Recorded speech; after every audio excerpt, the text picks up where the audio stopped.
From Hollywood, it's time now for Johnny Dollar. This is Carl Walden. There's a message here for me to call you. Oh, yes, Mr. Walden. I'm with Eastern Trust Insurance Company. We're trying to locate an insurance beneficiary named Lorraine Broderick. Understand she lived in your apartment building up until 1953.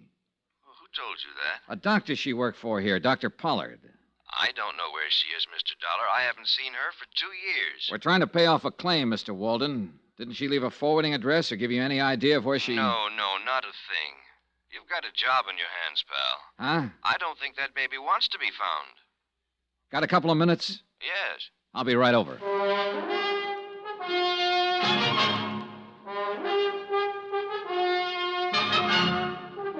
Tonight and every weekday night, Bob Bailey in the transcribed adventures of the man with the action-packed expense account, America's fabulous freelance insurance investigator. Yours truly, Johnny Dollar.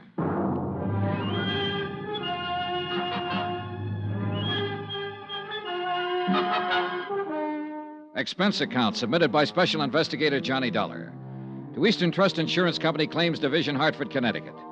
The following is an accounting of expenditures incurred during my investigation of the Broderick matter. Lorraine Broderick, that is, missing. Expense account continued. Item 6, $14 even, photographs. The photographer who had taken the pictures of the 1948 graduating class at St. Charles High School still carried the proofs in his files. Among them, 4 poses of Lorraine Broderick. I'd stopped by to get them on my way out to see Carl Walden, apartment house manager. He hadn't changed his mind about anything since our phone conversation.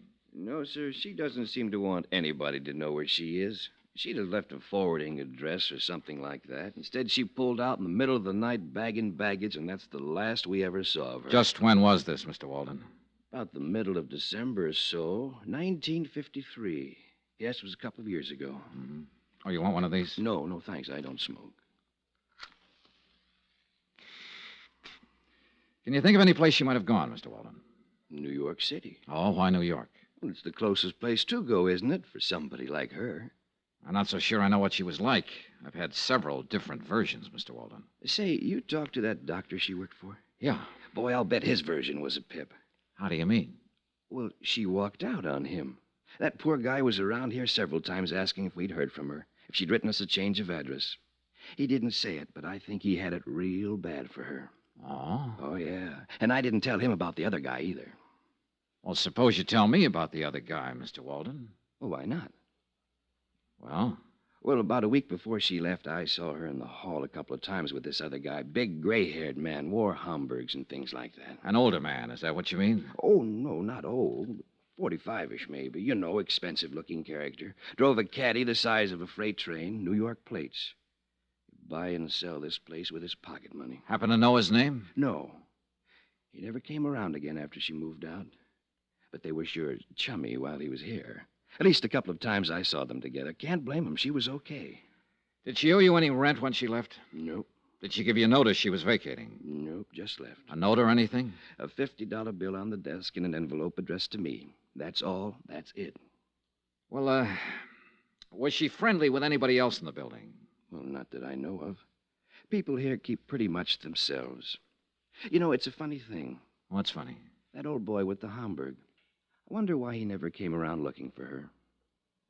Good question.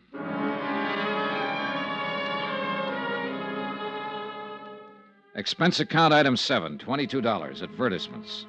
I placed ads in the personal columns of every New York paper. Anyone knowing the present whereabouts of Lorraine Broderick, please contact. I spent the rest of the day interviewing the Cadillac dealers in town on the off chance that one of them might have serviced the Cadillac with a New York plate sometime in December of 1953. No one remembered the man Walden had described.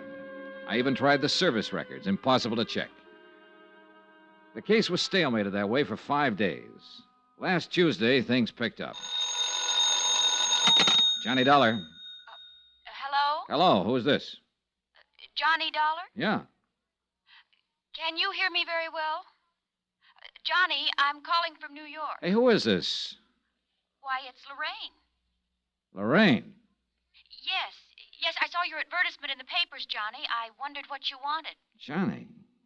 Why, yes, that's what I always called you, isn't it? You never met me before in your life. Hey, what is this? Why, just a moment. Go ahead, Mr. Dameron. Mr. Dollar? Yeah. Just what is your business with Lorraine Broderick? I want to find her to pay off an insurance claim. Now, who are you? I see. I'm sorry. I asked my secretary to say she was Lorraine. I've been listening on the extension. I'd like a little more explanation than that, Mr. Dameron, William Dameron, 424 East 47th Street. I know how all this must sound to you, Mr. Dollar, but I'm not trying to confuse you. Well, I am confused. Do you know Lorraine Broderick? Yes. Then let's take it from there, Mr. Dameron. Expense account item 8, $15. Transportation and incidentals, Hartford to New York, for the purpose of seeing Mr. William Dameron, whoever he might be, and trying to gather further information concerning Lorraine Broderick, wherever she might be. 424 East 47th was a 30-story job that housed, among other things, the Union Brokerage Company. This happened to be located on a ground-level suite. It also happened that Mr. William Dameron was president of same. He looked about the way I expected. Of course I knew Lorraine Broderick, Mr. Dollar. I apologize again for that awkward subterfuge on the telephone. You say you represent an insurance company? That's right. May I see your credentials? Well, sure. Here you are. Investigator. Thank you. We're trying to pay off on a policy, Mr. Dameron. A man named John Smith left Lorraine Broderick a small estate of $1,500. I see. Can you tell me where she is right now? I'm afraid I can't. Oh, sit down, Mr. Dollar. Sit down, please. Oh, thanks. I take it you knew her in Hartford. That's right, I did. She came here to New York with me. Oh? Let me assure you there was nothing improper about it. I met Lorraine when she was working for a dentist there, Dr. Oh, whatever it was. I happened to have had a little dental trouble on a trip there. I found the dentist and I met her. When I suggested she drive to New York with me, I did it with the understanding that we were to be married here. Uh-huh. You couldn't have known her very long, Mr. Dameron. A week. No one could have been more surprised than myself at my own conduct. And still more surprised when once we arrived here, Lorraine disappeared. Yeah, that seems to be a habit of hers. Tell me about it, Mr. Dameron. Look, you're talking to me, not the insurance company. Very well. It was Christmas Eve of 1952. Lorraine was staying with my sister Pauline up in Westchester County. I picked her up about 6 o'clock that evening to go to a party out on Long Island. Between here and Long Island, we stopped for gasoline. I left the car for a moment, and when I came back, Lorraine was gone. And, well, that's it. Did you see her or hear from her after that? No, I didn't. Did she leave a note in the car, a message of some kind? No. I don't quite get this, Mr. Dameron. You were going to be married after you knew her only a week. You brought her here to New York, and a few days later, she just stepped out of your car in a filling station and disappeared. It was quite reasonable from her point of view, I suppose. But not from mine. It doesn't make sense. Did you have a fight, an argument or something? Oh, no. Well, what was it? Nothing. I don't think I would ever have argued with Lorraine. Lovely, gentle, sweet. Yeah, I know. What about her things? What things? Well, her clothes out at your sister's.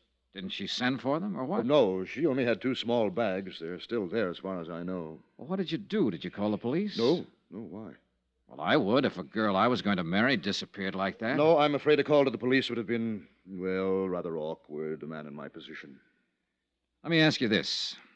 Do you have any idea why she walked away? Yes.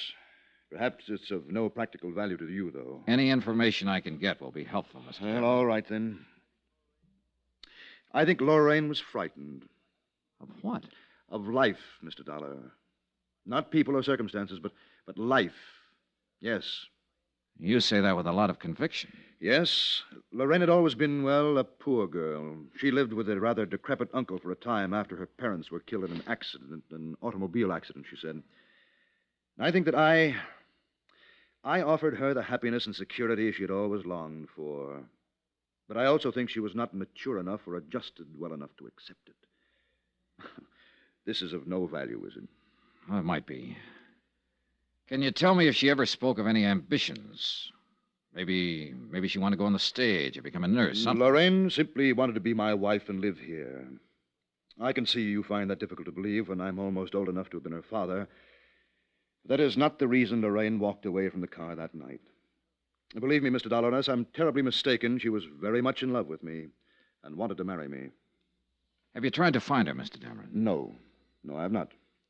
I waited around the filling station that night hoping she'd return, but I didn't report the matter to the police, as I said before. I intended to hire private detectives to locate her, but then I gave that up, too. I'm afraid I don't understand this. If you loved her... Would this make it more understandable? Lorraine was a rational, normal human being when I left her in that car. No one forced her away from it, or me. The man at the filling station said she merely stepped out and disappeared down the street. She left of her own free will, for her own reasons. I think I see your point. Thank you. I've hoped that one day she would appear at my door, contact me, come to me. But she hasn't. The most matchless woman I've ever known. Is there any way I can help you more concretely? If you could tell me the exact location of that filling station. Yes, I believe I can do that, but why? Last place she was seen alive. Oh, that word alive. Just a word, Mr. Dameron. Have you spoken to many people who knew her? A few. The dentist she worked for, an apartment house manager, principal in her high school. Mm-hmm. Yeah, I think they all told me the truth. The what? The truth. You know, how it actually was. What really happened. Oh, Mr. Dameron, she would have run out on you in Westchester, taken a cab from your sister's place with her luggage, or she could have come to you and called off the marriage. Mr. Dollar, Now, looking at you and talking to you, anyone would be impressed by the fact that you're a reasonable and understanding man. I am. She could have left you a dozen easier ways, Mr. Dameron, but it doesn't stand to reason that she'd step out of a car on Christmas Eve on the way to a party and disappear. With no luggage, with the clothes on her back, and no more.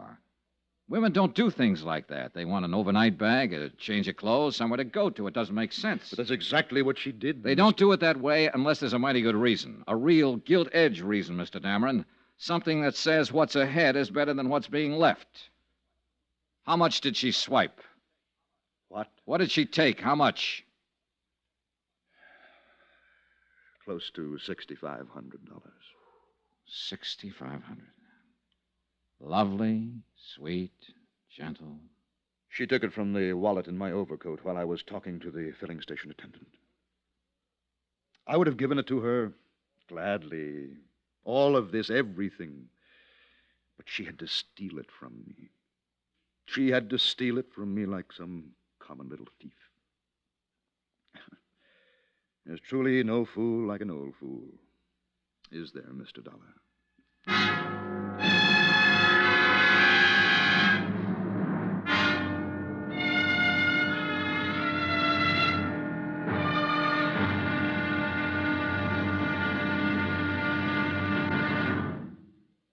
There'll be another intriguing episode of the Broderick matter tomorrow. Tomorrow, when the trail really gets hot and goes right down on a police blotter.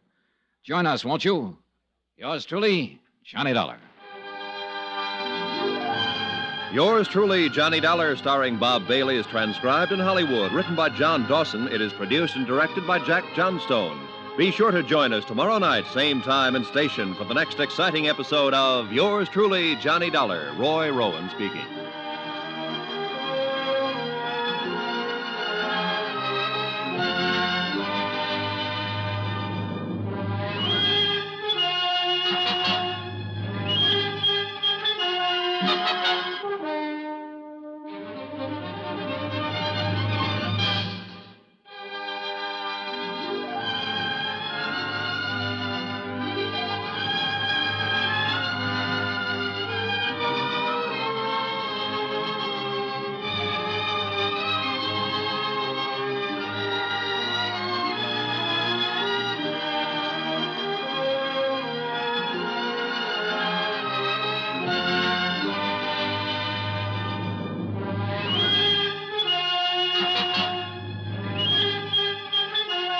Thank you.